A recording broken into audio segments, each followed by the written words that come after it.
"She's deaf. Take her." The desperate father's cruel words echoed through the night, abandoning his daughter to a fate unknown. Yet in the shadows, a towering figure with ancient wisdom in his eyes made a silent promise of protection. The Apache warrior saw what others missed, the truth behind her silence. Before we begin, make sure to subscribe to the channel and comment where you're watching from. The winter of 1882 descended upon Silver Creek, Montana like a predator, its teeth sinking deep into the small frontier town. Temperatures plummeted so low that even the most hardened locals kept to their homes, the streets abandoned to wind-sculpted snowdrifts and the occasional desperate traveler. The silence that blanketed the town was almost sacred, a collective holding of breath against nature's fury. That hallowed quiet shattered on a Tuesday afternoon when Robert Smith's drunken bellows echoed between the weathered storefronts. The laborer, red-faced and swaying, had his daughter's thin wrist locked in his calloused grip, dragging her into the center of Main Street. Maria Smith stumbled behind him, her threadbare cotton dress wholly inadequate against the biting cold, her dark hair whipping across her face in the wind. "Got a girl here," Robert shouted, his words slurring together. 19 years old and strong enough for work. She's deaf as a post, but that just means she won't talk back. Maria kept her eyes downcast, her shoulders hunched against both the cold and the humiliation. Though her father believed her hearing loss to childhood fever, she could hear every cruel word, every mocking laugh. Years ago, she'd learned that pretending deafness sometimes spared her from the worst of his rage. Now, that deception had become her prison. Townsfolk emerged reluctantly from the general store and saloon, drawn by the commotion despite themselves. Sheriff Pedro Costa paused in the doorway of his office, his weathered face tightening with discomfort. Mrs. Ana Oliveira, the minister's wife, clutched her shawl tighter around her shoulders. Her eyes filled with pity, but her feet rooted in place. "Who needs a woman?" Robert continued, giving Maria a rough shake. "Can't hear, but she can cook and clean better than most. Take her off my hands." Maria shivered violently, partly from cold and partly from shame. Her thin fingers, chapped and red, curled into fists at her sides. She'd endured years of her father's neglect, watching her mother's grave disappear under snow each winter, learning to survive on scraps of food and affection. The fever that supposedly took her hearing had actually claimed something far more precious, her belief that anyone would ever help her. The gathered crowd shifted uncomfortably, some averting their eyes, others watching with the detached interest of those witnessing someone else's misfortune rather than a human tragedy. A few exchanged glances of disgust, but none stepped forward. For the people of Silver Creek, intervention meant complications, and in the harsh Montana winter, complications could be deadly. Maria felt their stares like physical touches, some pitying, some curious, some relieved that this public humiliation wasn't happening to their family. She kept her gaze fixed on the packed snow beneath her worn boots, knowing that in this moment she was utterly alone.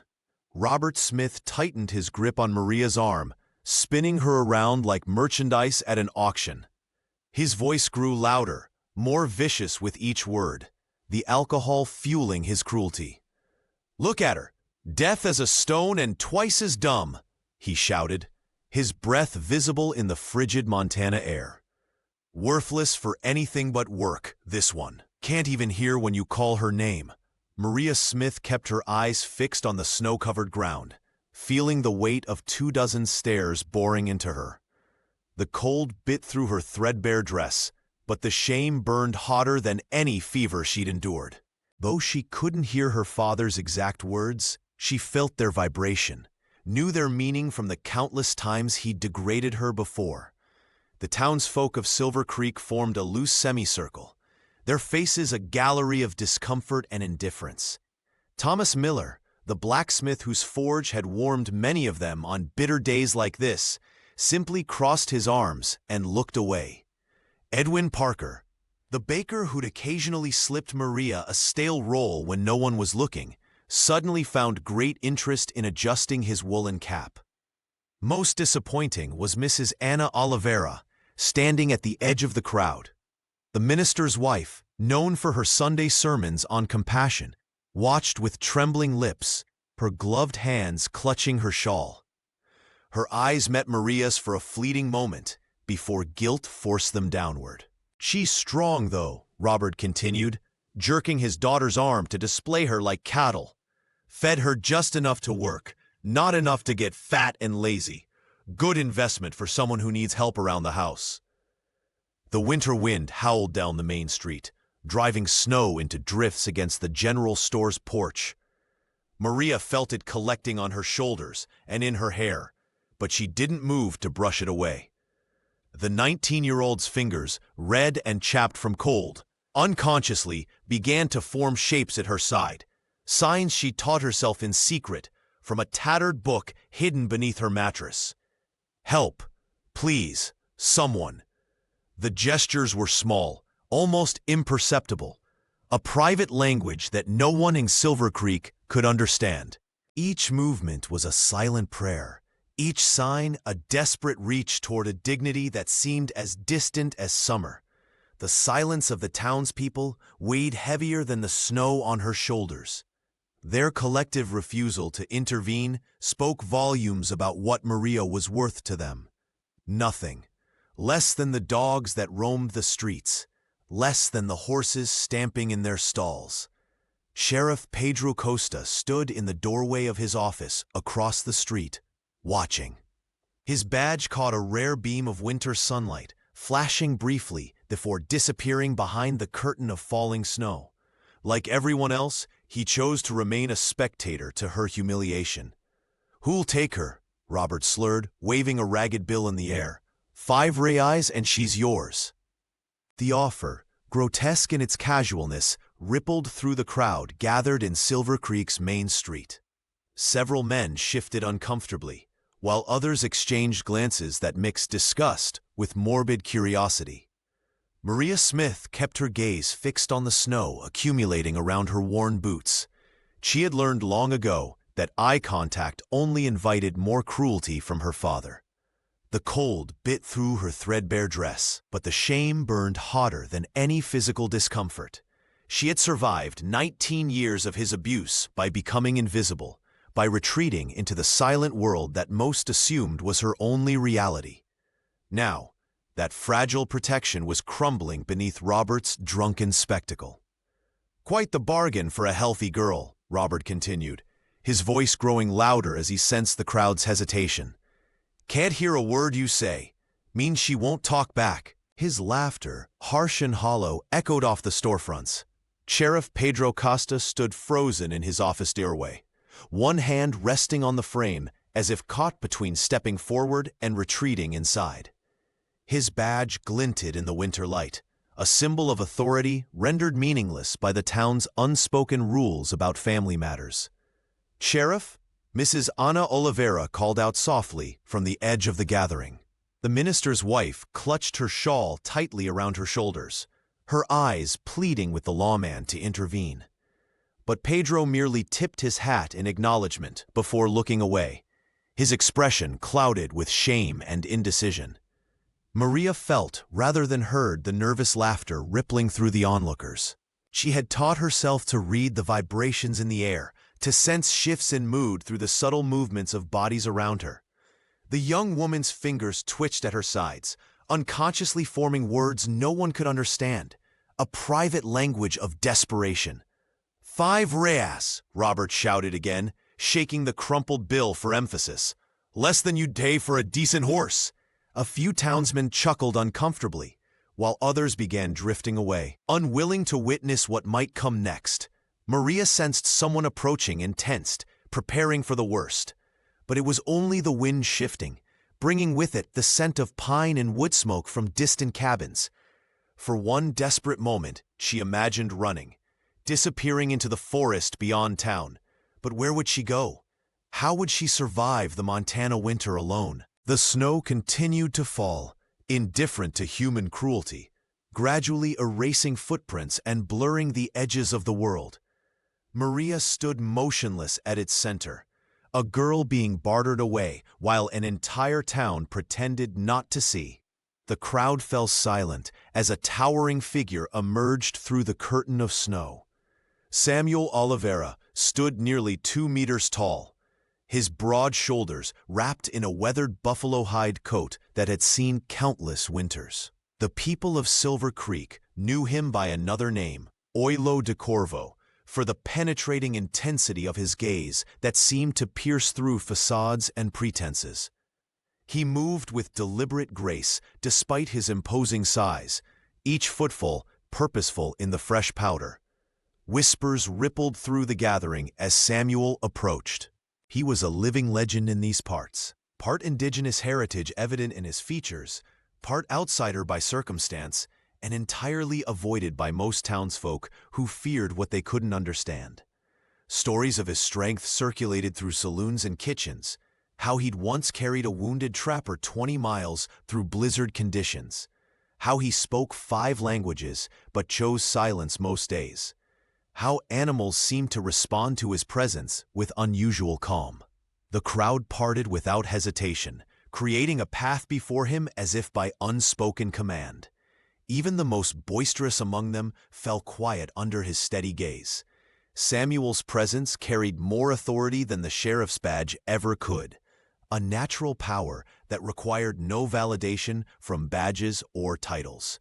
Robert Smith's drunken tirade faltered as the imposing figure approached. The father's grip on Maria's arm loosened slightly, his bravado diminishing with each of Samuel's measured steps. The tall man stopped precisely 10 paces from where Maria stood shivering, snow gathering on her thin shoulders. Samuel observed the scene with remarkable stillness. His eyes, dark and watchful, took in every detail, the bruise forming on Maria's wrist, the threadbare quality of her dress, the way she kept her gaze downcast but remained alert to movement around her. His expression revealed nothing of pity or judgment, only a profound comprehension of the situation before him. The onlookers held their collective breath. Even Mrs. Oliveira, who shared Samuel's surname but claimed no relation, pressed her handkerchief to her lips in anticipation.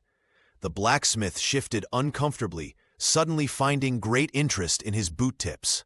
Sheriff Pedro remained frozen in his doorway, hand hovering near his belt, as if unsure whether intervention was required.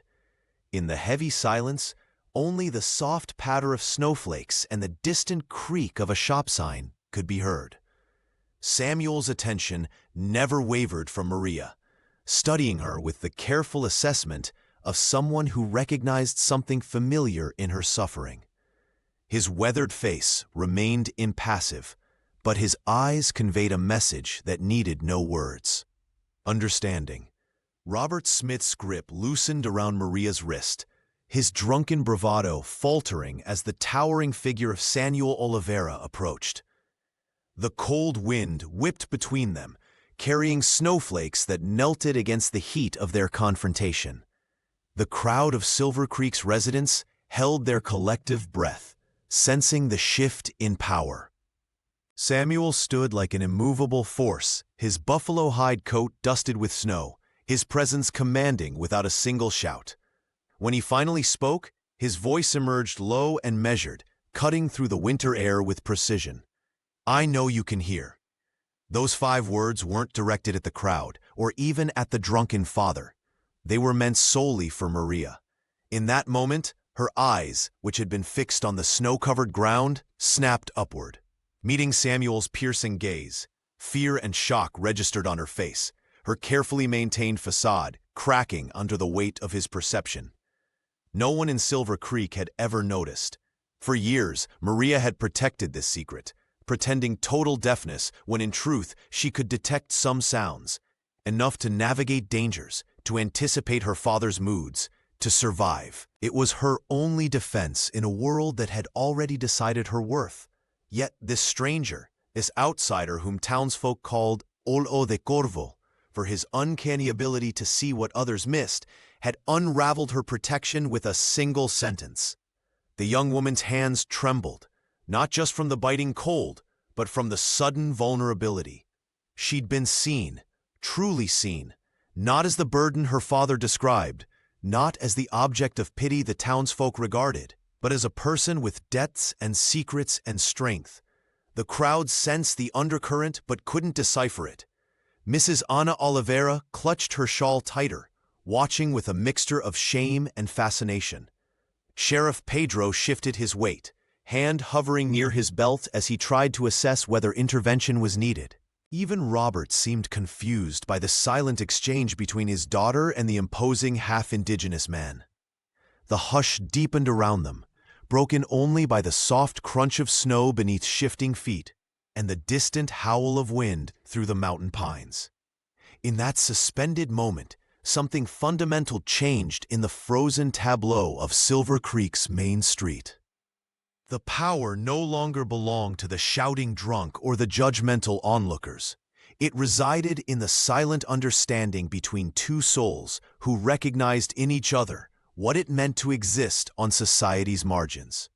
Maria's secret lay exposed, but for the first time, that exposure didn't feel like danger. It felt like recognition. "Who are you?" Robert managed, his bluster already fading before Samuel's quiet certainty. The drunk man swayed slightly, his grip on Maria's arm loosening as he faced the imposing figure before him.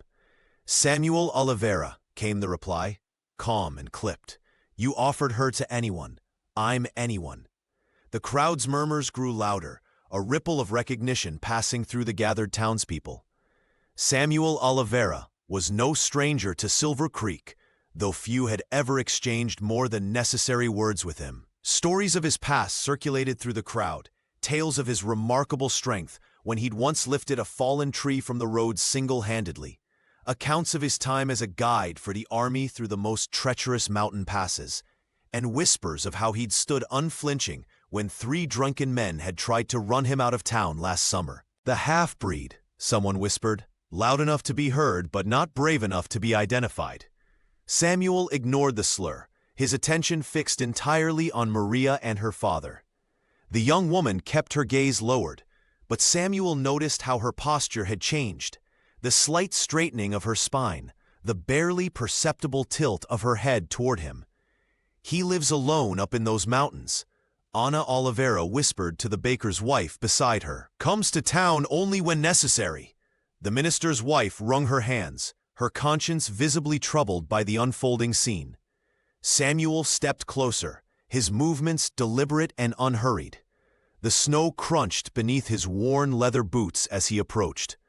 The crowd instinctively drew back, creating a small circle of space around the 3 central figures, Robert, Maria, and the mountain man who had interrupted their humiliation. With steady purpose, Samuel extended a large, scarred hand toward Maria Smith. His palm was upturned, fingers slightly curled, not demanding, but offering.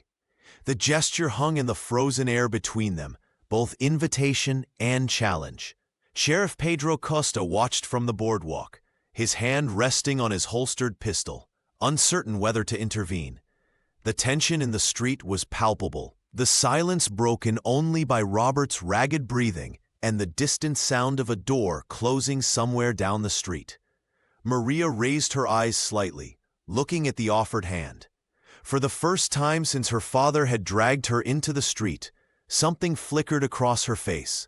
Not quite hope, but perhaps the shadow of its possibility. Samuel stood motionless, patient as the mountains themselves, his hand extended in the space between them, a bridge from one life to another, if she chose to cross it. Maria hesitated at the crossroads of her life, her thin fingers trembling as she weighed Samuel's silent offer against 19 years of familiar suffering. In his eyes, she found something she'd never seen directed at her before, not pity or disgust, but a quiet acknowledgement of her humanity. The revelation left her breathless. Robert Smith swayed on his feet, alcohol fueling his greed as he realized the transaction might actually happen. "You want her?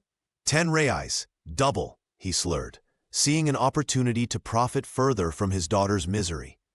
Without hesitation, Samuel Oliveira reached into his weathered buffalo hide coat and produced 10 coins. They caught the weak winter sunlight as they arced through the frigid air, landing with a dull clink at Robert's boots. "No woman should be sold like cattle," Samuel said, his deep voice carrying across the hushed street of Silver Creek. "But if this ends her suffering, so be it." The townsfolk shifted uncomfortably, witnessing a transaction that laid bare their collective moral failure.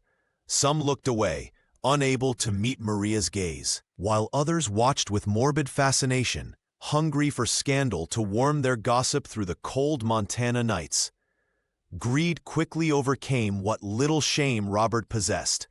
He roughly pushed his daughter toward the tall stranger, nearly losing his balance as he scrambled to collect the coins from the snow.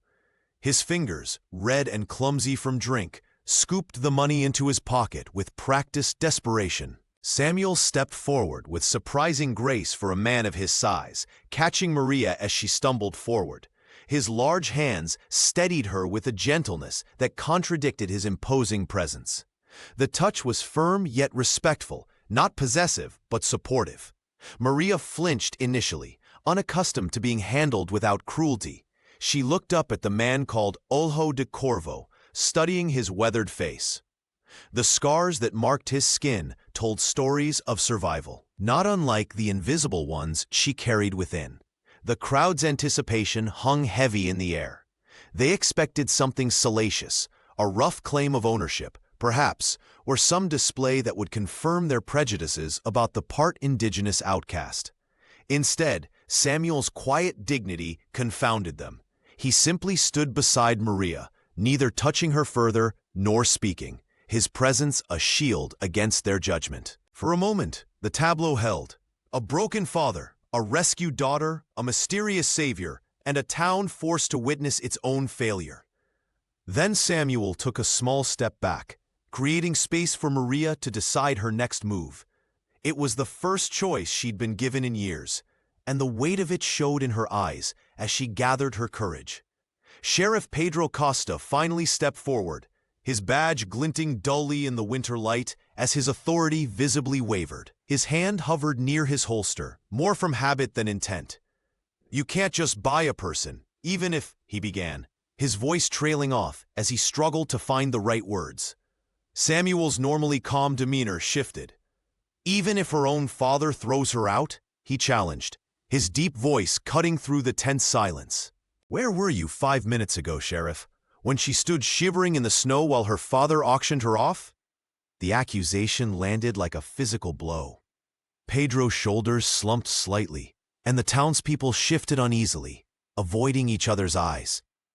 The truth of Samuel's words hung in the air between them, impossible to deny. "The law is complicated in these matters," the sheriff mumbled, but the excuse sounded hollow even to his own ears. From the edge of the gathered crowd, Mrs. Anna Oliveira stepped forward. The minister's wife moved with hesitant steps, her hands clasped tightly at her chest. Tears glistened in her eyes as she looked directly at Maria for perhaps the first time. "We're sorry, Maria," Anna said, her voice breaking. "We all saw and did nothing. For years, we've seen and done nothing." Several townspeople nodded in reluctant agreement, but others turned away, unwilling to face their complicity. Robert Smith stood swaying, the coins clutched tightly in his fist, his moment of triumph rapidly souring as the town's shame became palpable. But Maria's attention had shifted entirely. She was watching Samuel's hands with intense focus as they moved in fluid, practiced motions. His large, scarred fingers formed signs with surprising grace and precision. "Your choice," he signed, his expression serious but kind. "Come with me or stay. No one decides but you." The crowd watched in confusion, unable to understand the silent conversation unfolding before them. Maria's face transformed as she realized what was happening. Someone was speaking directly to her, in a language she understood, and offering her agency over her own life. Her fingers trembled as she formed a hesitant response, rusty from lack of practice, but gaining confidence with each movement. Sheriff Pedro stepped closer, suspicious. "What are you telling her?" he demanded. Samuel didn't look away from Maria as he answered. "I'm telling her that for once in her life, she gets to choose her own path." The minister's wife dabbed at her eyes with a handkerchief. "Let her go, Pedro," she whispered.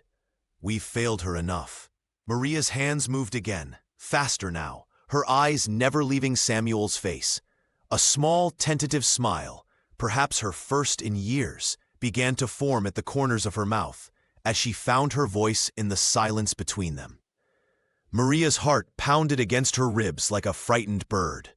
No one, not her father Robert, not the townspeople of Silver Creek, not a single soul in her 19 years of existence, had ever given her a choice about anything.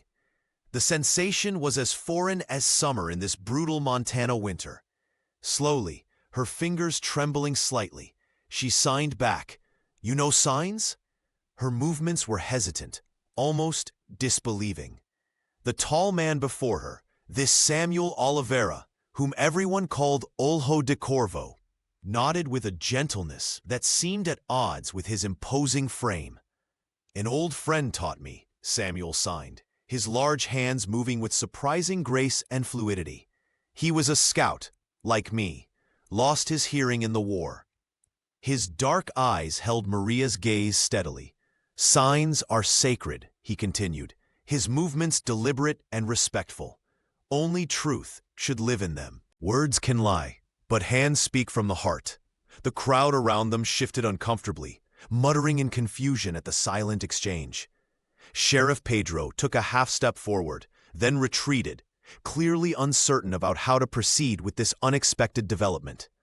Robert Smith swayed drunkenly, his momentary triumph dissolving into bewilderment. Maria's mind raced, trying to process this miracle. Someone who could understand her, who could see beyond her supposed disability. Someone who didn't view her as damaged goods to be bartered away on a snowy afternoon. "Why help me?" she signed, her movements quick and desperate. The question contained all her doubt, all her years of being treated as worthless, all her fear that this unexpected kindness might be snatched away. Samuel's answer was simple, his hands forming the words with quiet dignity. "Because I know what it is to be treated as less than human." He paused, letting the weight of those words settle between them. "I know what it means to be seen as only what others fear in you." Mrs. Anna Oliveira watched from the edge of the gathering, tears glistening in her eyes. Perhaps she recognized something in her namesake's actions that stirred her long-dormant conscience. For Maria, this moment transcended mere communication. It was the first time anyone had truly seen her, not as Robert Smith's burden, not as the town's object of pity, not as the deaf girl, but as Maria herself. The understanding that passed between them felt like the first warm breath of spring after an endless winter. The crowd's murmurs grew louder, but they seemed distant now, as if Maria and Samuel stood in a bubble of understanding that no one else could penetrate. In his piercing gaze, Maria found something she'd never dared hope for, recognition of her humanity, her worth, her voice. Robert Smith lunged forward, his alcohol-soaked breath visible in the winter air. "You can't just take her," he shouted, but his words carried no authority now. Samuel Oliveira didn't even acknowledge the man's protests, instead removing his buffalo hide coat with deliberate care and draping it around Maria's trembling shoulders. "We go now," Samuel said, simply, his deep voice calm but resolute.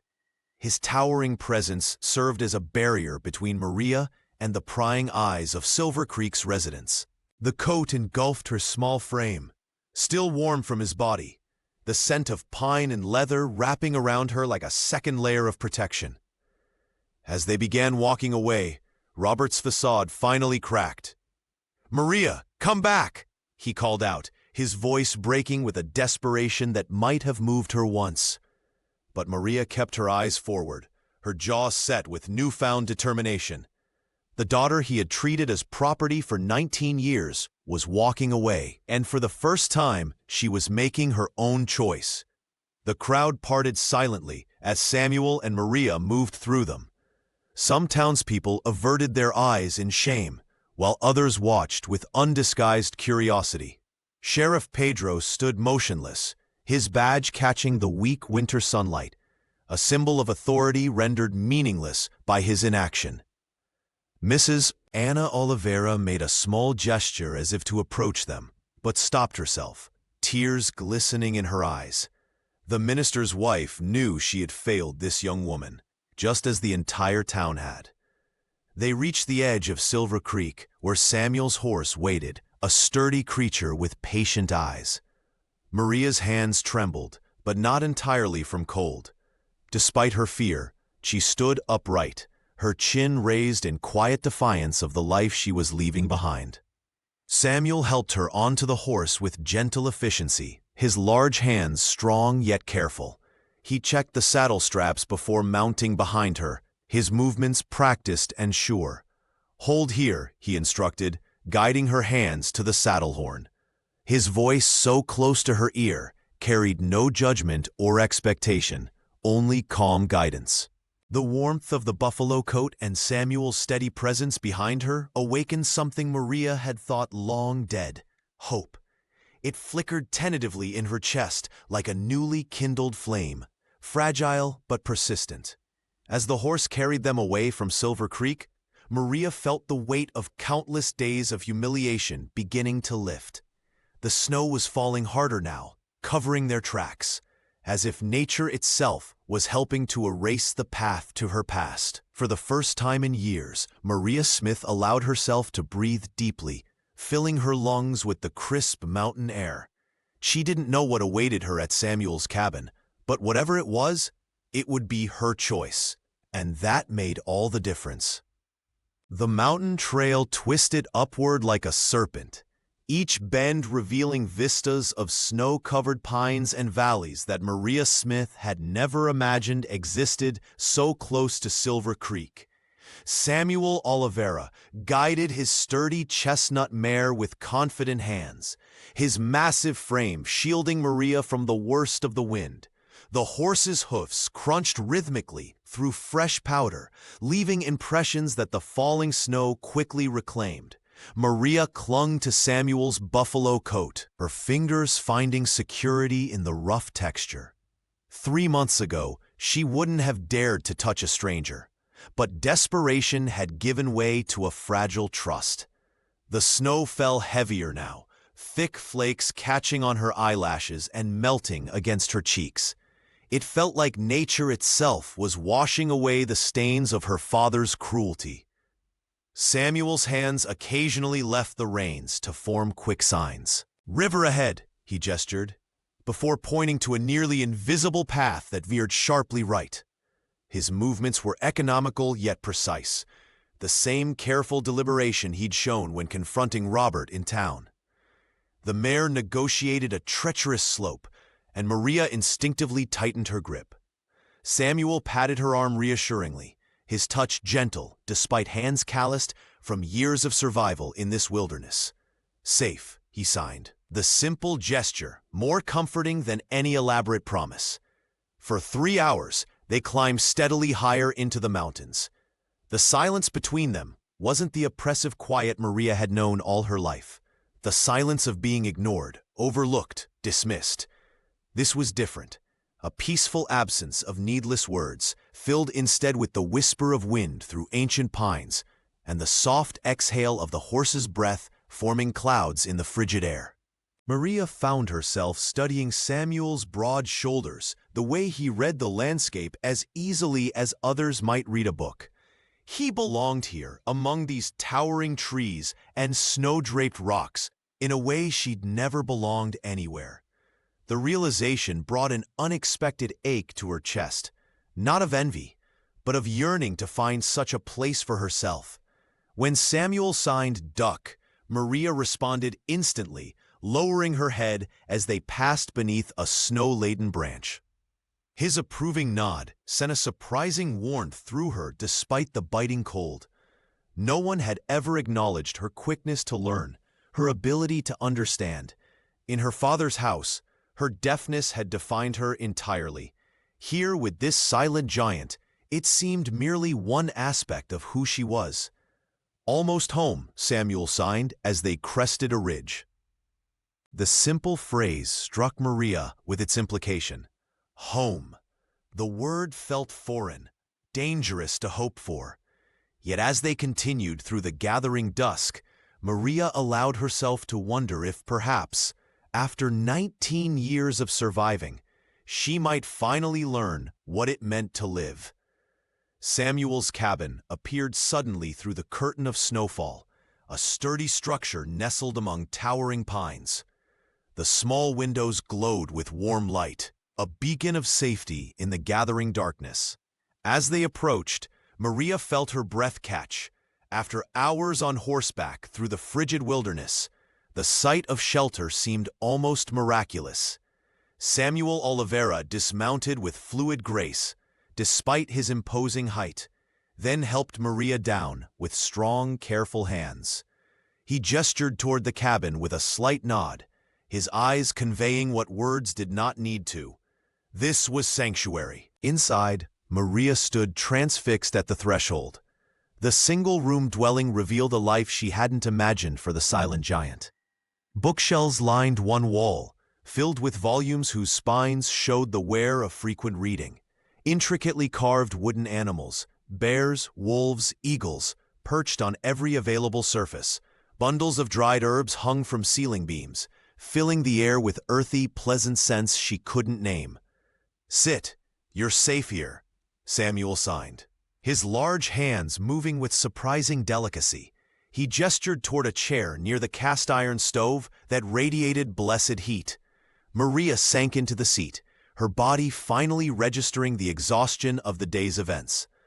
The cabin was meticulously organized, each tool, book, and carving in its proper place. A stark contrast to the chaotic home she'd shared with her father in Silver Creek. Samuel moved about the space with practiced efficiency, melting snow in a copper pot for tea. His movements were deliberate, almost ritualistic. Maria watched him, still struggling to comprehend that this man, feared and misunderstood by the townspeople, had risked everything to help her. After setting the water to boil, he approached a wooden chest in the corner.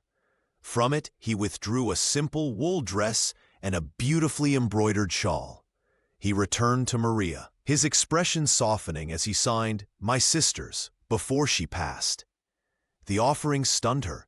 These weren't cast-offs or charity. They were treasured possessions, memories of someone beloved. Maria accepted them with trembling hands, understanding the significance of such a gift. "Thank you," she signed back, the simple gesture inadequate for the emotion swelling in her chest. Samuel turned away, giving her privacy as she changed behind a small screen in the corner. The dress fit well enough, a little loose but clean and warm. The shawl, when wrapped around her shoulders, felt like an embrace. When she emerged, Samuel nodded with approval. There was no pity in his gaze, only a quiet respect that made Maria stand taller. For the first time since her childhood, she felt like a person worthy of dignity, rather than an object of shame or burden. Maria slipped the wool dress over her head, feeling its gentle weight settle around her thin frame. The fabric was soft against her skin, nothing like the threadbare rags her father had forced her to wear. As she smoothed the material with trembling fingers, she caught her reflection in a small mirror hanging on the cabin wall. For the first time in years, she didn't immediately look away in shame. Samuel moved quietly around the cabin, his large frame somehow graceful in the confined space. He set 2 delicate ceramic mugs on the wooden table, their blue glaze catching the firelight. From a small pantry, he produced dried venison, a half-loaf of bread, and a jar of amber honey, simple provisions that seemed like a feast to Maria. When she emerged from behind the privacy screen, Samuel nodded approvingly but without intrusion. He gestured to the table with a sweep of his hand, inviting her to sit. The wooden chair creaked beneath her as she settled in, watching steam rise from the mugs of pine needle tea. They ate in companionable silence, the fire crackling in the stone hearth, casting dancing shadows across the cabin walls. Maria savored each bite, realizing how long it had been since she'd eaten without fear or hurry. Samuel's presence across the table was solid and reassuring, his movements deliberate as he tore his bread and dipped it in honey. After the meal, Maria's curiosity finally overcame her caution. Her hands formed the signs hesitantly, asking the question that had lingered since their first encounter in Silver Creek. "How did you know I could hear?" Samuel's dark eyes met hers directly, his expression thoughtful. He set down his mug and responded with both signs and soft-spoken words, respecting her preference. "You flinched before you saw your father's hand moving toward you," he explained. "You turned toward the sound of a horse approaching from behind. Your eyes followed conversations across the street." His large hands moved with surprising grace as he signed. Most people only saw what they expected to see, a deaf girl. "I watched you survive." Maria's breath caught in her throat. For 19 years she had maintained her secret, letting everyone believe her hearing had never returned after the childhood fever. The deception had been her only protection in Robert Smith's house, allowing her to gather information while appearing helpless. "You didn't pity me," she signed, her movements growing more confident. Samuel shook his head once. "Pity is for those who see only weakness. I saw strength." He reached for the kettle, refilling their mugs. "You survived. That deserves respect, not pity." In the warmth of the cabin, with the snow falling silently outside, Maria felt something unfamiliar bloom in her chest. The first fragile shoots of dignity taking root. That night, Samuel Oliveira guided Maria Smith to a small room at the back of the cabin. The space was simple but immaculately kept, with a sturdy wooden bed frame that he had clearly crafted himself. Maria stood hesitantly at the threshold, her fingers tracing the doorframe as she took in the unexpected luxury of privacy, something she had never known in her father's cramped, chaotic home. "For you," Samuel signed, his large hands moving with surprising grace. He pulled back layers of thick furs and woolen blankets, arranging them with care.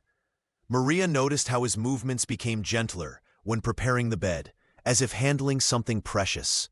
When she finally sat on the edge of the mattress, the former Army guide tucked the coverings around her with the same attention he might give to securing a campsite against winter winds. "Safe," he signed again, the simple gesture carrying a weight that made Maria's eyes sting with unexpected tears. The concept felt foreign, almost unbelievable after 19 years of constant vigilance. From her cocoon of warmth, Maria studied the room in the soft glow of the oil lamp. Intricately carved wooden animals lined a shelf, a bear mid-roar, an eagle with wings spread, a wolf with watchful eyes. Below them sat a collection of well-worn books, their spines cracked from repeated reading.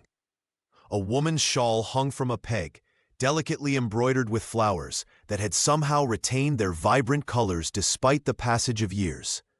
"Your sisters?" Maria signed, pointing to the shawl. Samuel nodded, his expression softening. "She loved beautiful things," he replied with his hands, the movements tinged with a tenderness that spoke of deep loss. As the tall man turned to leave, Maria noticed a small wooden box on the bedside table. Inside lay a collection of dried wildflowers, a carved wooden comb, and a faded photograph of a young woman with Samuel's same piercing eyes. These weren't merely possessions. They were memories preserved with intention, evidence of a life valued and remembered. The door closed softly, and Maria sank deeper into the bed. Outside, snow continued its silent descent, piling against the cabin windows and muffling any sound from the world beyond. The wind that had seemed so threatening in Silver Creek now merely sang through the pines, a lullaby rather than a warning.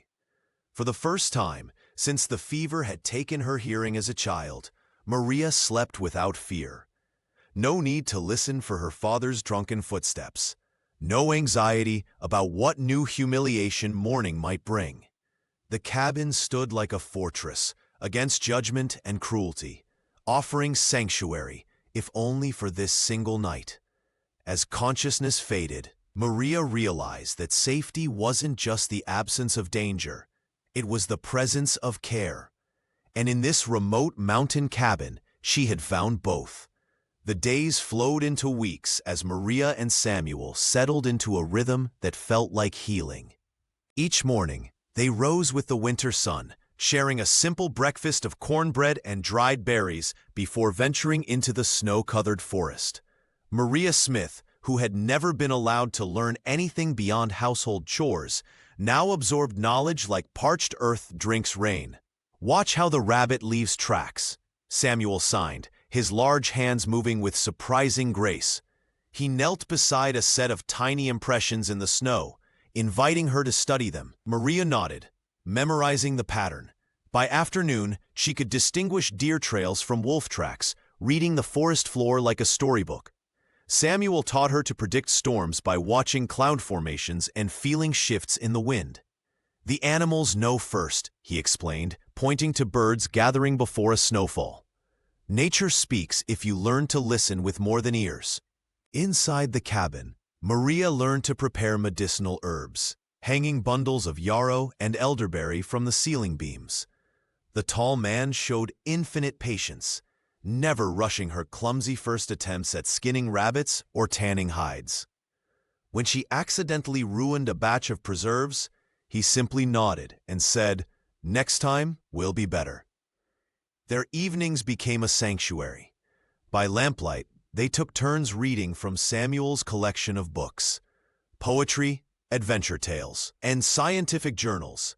Maria's reading skills, hidden from her father, who thought education wasted on a deaf girl, flourished under Samuel's encouraging gaze. Most precious were the hours spent expanding their shared language of signs. Maria taught Samuel the signs she'd invented for herself. He shared those learned from his Arnie friend. Together they created new gestures for things unique to their mountain home, the way light filtered through pine branches, the sensation of safety. One evening, as snow piled against the cabin walls, Maria found herself watching Samuel's hands as he carved a small wooden fox. His fingers, strong enough to break a man's arm, moved with delicate precision over the figurine. She realized she'd never before seen such gentleness in a man's hands. "Why do you treat me differently?" she asked, her signs hesitant. Samuel set down his carving. "I see you," he signed simply, "not what others made of you." Maria felt something unfamiliar bloom in her chest, not gratitude, which she'd learned to despise, but recognition. In Samuel's eyes, she wasn't broken or lacking. She was simply herself, worthy of patience and respect.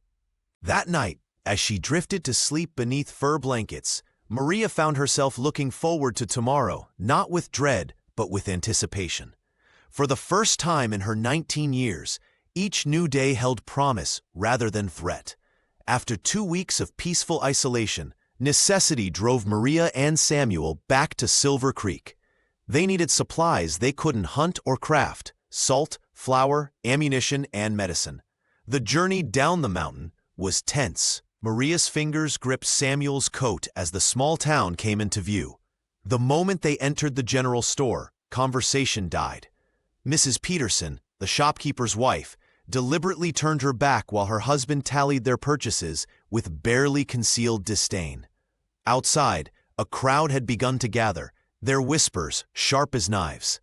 "That's her, Robert Smith's girl," someone muttered, "living in sin with the half-breed." Samuel placed a protective hand on Maria's shoulder, but she stepped forward on her own, head high.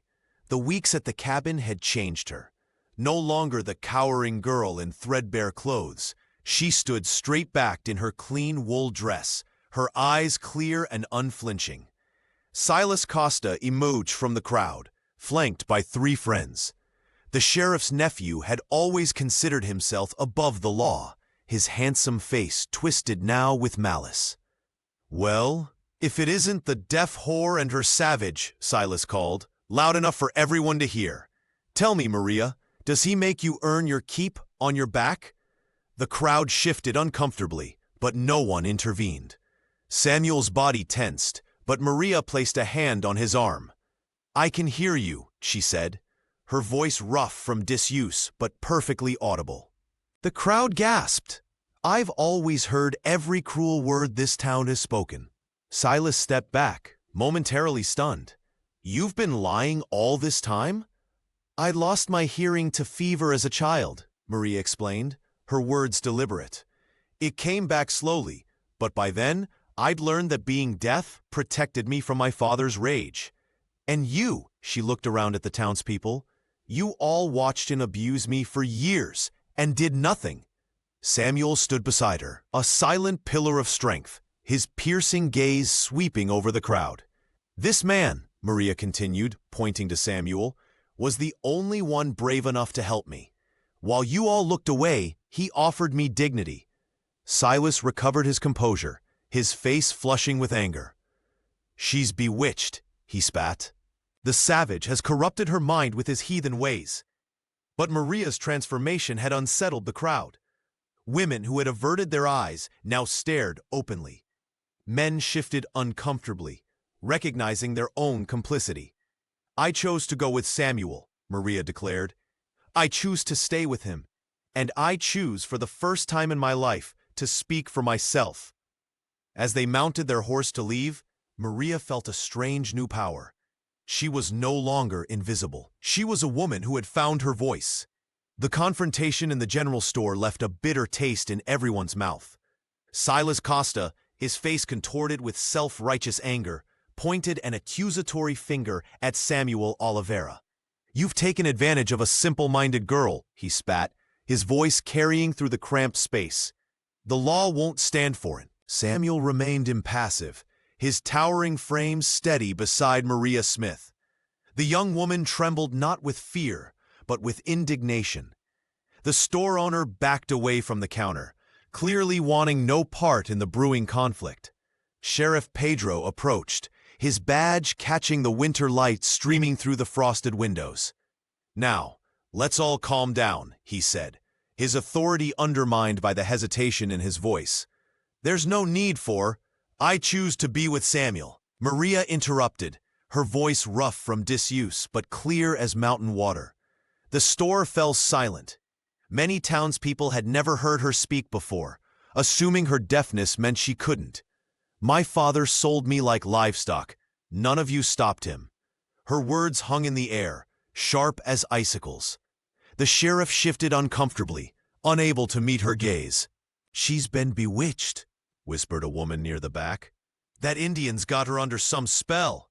Samuel's jaw tightened, but he remained silent, allowing Maria to fight her own battle.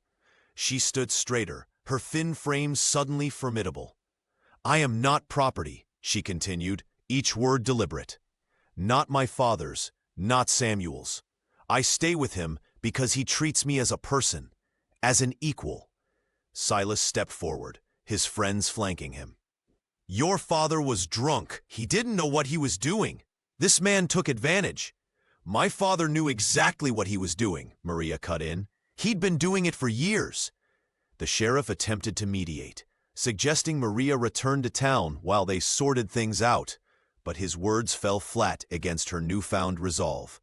Their defiance only stoked the town's resentment.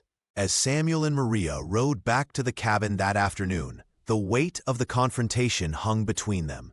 Samuel signed that they should prepare for trouble, and Maria nodded grimly. 3 nights later, the trouble arrived. Hoofbeats thundered up the mountain trail, accompanied by angry shouts and the orange glow of torches. A mob of 15 men, led by Silas and fueled by whiskey and prejudice, surrounded the cabin. "Send out the girl," Silas demanded, his voice parrying through the cold night air, "or we'll burn this place to the ground." Samuel and Maria exchanged a glance in the cabin's dim light. This wasn't just about a deaf girl anymore. It was about challenging the town's unwritten rules about who deserved dignity and who didn't. "We face them together," Samuel signed. Maria nodded, her eyes reflecting the firelight with newfound determination. "Together," she whispered. The mob's torches cast long shadows across the clearing as Samuel and Maria stood side by side on the porch of the cabin. 20 men, led by Silas Costa, had ridden up the mountain trail, their faces twisted with self-righteous anger. Samuel's hand found Maria's, squeezing gently, a silent promise of protection. "Send the girl out," Silas demanded, his voice carrying across the yard. "We know you've bewitched her, Oliveira."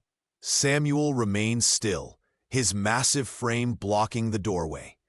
But to everyone's surprise, Maria stepped forward, her chin raised in defiance. The buffalo hide coat draped over her shoulders made her appear larger than her thin frame. "I speak for myself," she announced, her voice rough from disuse, but clear in the night air. The men shifted uneasily. Many had never heard her speak before, having assumed her deafness meant she couldn't. "Your father wants you home," Silas lied, his confidence faltering. Maria laughed, the sound startling in its bitterness. "My father sold me for 10 reais. You all watched and did nothing." Her accusation hung in the air, indisputable. "Not one of you offered help when I needed it." One of the younger men stepped forward. "It ain't proper, a woman living with—" "Proper?" Maria's voice rose. "Was it proper when Robert Smith beat me? When he starved me? When you all pretended not to see?" The men exchanged uncomfortable glances. Maria had transformed from the silent, cowering girl they remembered. This woman before them stood tall, her words cutting through their pretense of moral concern. Samuel moved beside her, his presence reassuring rather than controlling. Maria reached for his hand and began signing rapidly, her fingers dancing in the torchlight. Samuel responded in kind, their silent conversation mysterious and intimate. "What are they doing?" someone whispered. "Indian magic," another answered, fear edging into his voice. Maria seized the moment, turning to face the mob. "Samuel taught me the old ways," she said, deliberately vague. "The spirits of these mountains protect us now." She raised her hands again, forming signs that meant nothing special. Simple words about courage and home. But to the superstitious men, her movements seemed like incantations. Samuel's reputation as Ulho de Corvo only heightened their unease. Silas tried to rally his followers. "Don't listen to this nonsense." But the damage was done. The men began backing away, muttering about witchcraft and curses. Their bravado, fueled by whiskey and prejudice, crumbled before Maria's unexpected strength. "Leave us in peace," she commanded, "or return at your peril." The mob retreated to their horses, threats and curses fading into the night as they descended the mountain. Maria stood watching until the last torch disappeared among the trees, her heart pounding with a mixture of fear and triumph. "They'll be back," Samuel signed when they were alone. Maria nodded. "But we'll be ready." The snow had ceased falling, but the chill of Silver Creek's hostility remained. Samuel and Maria packed their meager belongings onto Samuel's sturdy horse, knowing they could never build a life in a town that refused to see them as equals. The cabin that had been their sanctuary would soon be left behind, memories of safety and understanding preserved only in their hearts. As they secured the last bundle, a hesitant knock broke the silence. Maria tensed, her hand instinctively finding Samuel's arm. To their surprise, Ana Oliveira stood at the threshold, her face lined with shame and resolve. "I should have helped sooner," the minister's wife whispered, pressing a cloth-wrapped package into Maria's hands. Inside lay bread, dried meat, and a small pouch of coins. "It's not much, but it might ease your journey." Samuel nodded solemnly, acknowledging both the gift and the regret behind it. Anna reached into her coat, withdrawing a sealed envelope. "A letter to my cousin in Helena. He runs a school where people won't judge you." Her eyes met Maria's. Where they might value someone who knows sign language. Maria embraced the older woman, feeling the tremor in Anna's shoulders. "Thank you," she said, her voice clear and deliberate. As Anna departed, Samuel and Maria finished their preparations, a fragile hope blossoming between them. Just as they prepared to mount the horse, the unmistakable figure of Sheriff Pedro approached through the trees. "Not here for trouble," he called, hands raised in a gesture of peace. "Just bringing news." The sheriff shifted uncomfortably. "Visitors in town asking after you, Maria. Family from Sao Paulo. Wealthy folk by the look of their clothes and carriage." Maria's breath caught. Family she'd never known existed. Relatives who might have rescued her from Robert's cruelty years ago. "They're offering you a home," Pedro continued. "Education, comfort, everything a young woman could want." He glanced at Samuel, then back to Maria. "But they were clear. You alone. They won't accept this arrangement." Samuel remained still, his expression unreadable. "Her choice," he signed, though the sheriff couldn't understand. Maria looked between them, the sheriff representing a path to wealth and respectability, and Samuel, who had given her dignity when no one else would. The promise of comfort against the certainty of love. "Tell them I'm grateful," Maria said, her voice steady despite the weight of the moment. "But I've already found my family." Pedro nodded, something like respect flickering across his face before he turned to leave. As twilight deepened around them, Maria and Samuel stood at the crossroads of their future, facing a choice that would define them both. Maria stood at the crossroads of her life, the weight of her estranged family's offer hanging in the air. The promise of wealth, comfort, and status in São Paulo tempted like a mirage in the desert. Everything she had been denied her entire life, now within reach. All she had to do was leave Samuel behind. She looked into the eyes of the man who had seen her when no one else would. The giant who had taught her that silence could hold meaning rather than emptiness. Without hesitation, Maria chose love over luxury, dignity over dollars, and Samuel over the family that had abandoned her long ago. "I already have everything I need," she told the messenger, her voice steady despite its roughness from disuse. The words carried the weight of a woman who finally understood her own worth. That evening, they journeyed back up the mountain trail, the horse's breath visible in the frigid air. The cabin awaited them, no longer just Samuel's refuge, but their shared sanctuary. Snow began to fall as they approached, nature itself seeming to shield them from the world below. "Home," Maria signed, the gesture fluid and certain. Samuel nodded, his piercing gaze softening. "Our home," he corrected, both in sign and speech. Inside, the former guide built a fire that cast dancing shadows across the walls lined with books and carvings. Maria moved about the space with newfound confidence, arranging dried herbs and preparing a simple meal. The routines they had built together over these weeks had transformed the cabin from a shelter into something sacred. "Will they come for us again?" she asked, her hands forming the question in the firelight. Samuel considered this, his massive frame settled in the chair he had carved himself. "Perhaps. But we are stronger together than they are in their hatred." Maria smiled at this truth. She had discovered strength she never knew existed within her. Not just the courage to face a mob, but the power to choose her own path.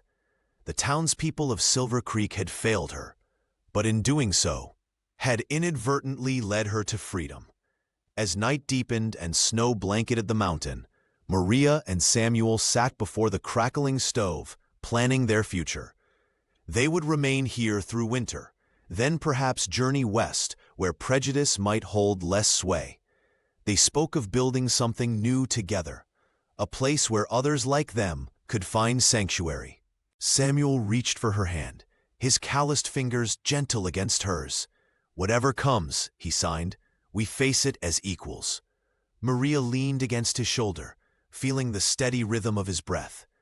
Their path forward would not be easy. Society rarely made room for those who defied its boundaries, but they had already overcome the impossible. In the warmth of their cabin, as snow sealed them away from judgment, they embraced not just each other, but the future they would write together, in spoken words, in silent signs, in the language of truth and choice that belonged to them alone.